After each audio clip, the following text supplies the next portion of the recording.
بسم اللہ الرحمن الرحیم ان اللہ یأمر بالعدل والإحسان وإیتاء ذی القربى وینہی عن الفحشاء والمنکر والبغی یعظکم لعلکم تذکرون۔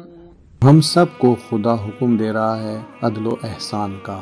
انسان کو چاہیے کہ عادل بنے اور انسان کو چاہیے کہ احسان کرے۔ وَإِيتَاءِ ذِي الْقُرْبَى یعنی انسان اقربا کو ان کا حق دے۔ وَيَنْهَى عَنِ الْفَحْشَاءِ وَالْمُنْكَرِ یعنی خدا نے ان کاموں کا حکم دیا کہ عدالت و احسان کرو، اپنے رشتہ داروں کو حق دو۔ وَيَنْهَى عَنِ الْفَحْشَاءِ فحاشی سے، منکر سے، برے کاموں سے، ظلم سے رکو، کسی گناہ میں تجاوز نہ کرو۔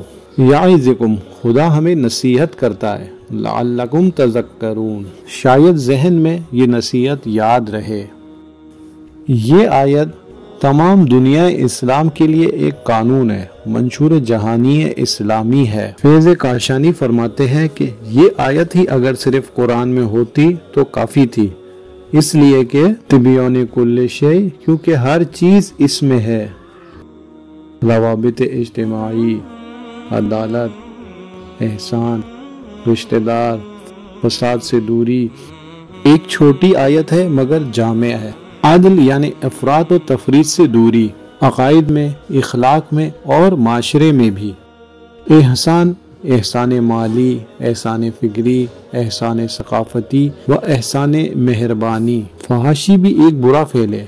اس آیت میں ایک اور نقطہ یہ ہے کہ جب خدا کہتا ہے ان اللہ یأمرکم بالعدل والاحسان، جب خدا ہمیں کہتا ہے کہ عدل اختیار کرو تو یہ کیسے ممکن ہے کہ وہ خود عادل نہ ہو؟ خدا خود قرآن میں فرماتا ہے لما تقولون ما لا تفعلون، اگر خود اہل عمل نہیں ہو تو حکم بھی نہ دو۔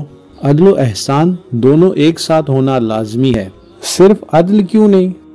عدل یعنی سخت قوانین، احسان یعنی اگر مثال سے دیکھا جائے، مثلا اگر کسی مزدور کو کام کے لیے معین کرتے ہیں، اگر اس کو مزدوری دے دی تو یہ عدل ہے، اور اگر اس کو اس کے کام سے خوش ہو کر مزدوری کی رقم سے زیادہ دیا تو یہ احسان ہے۔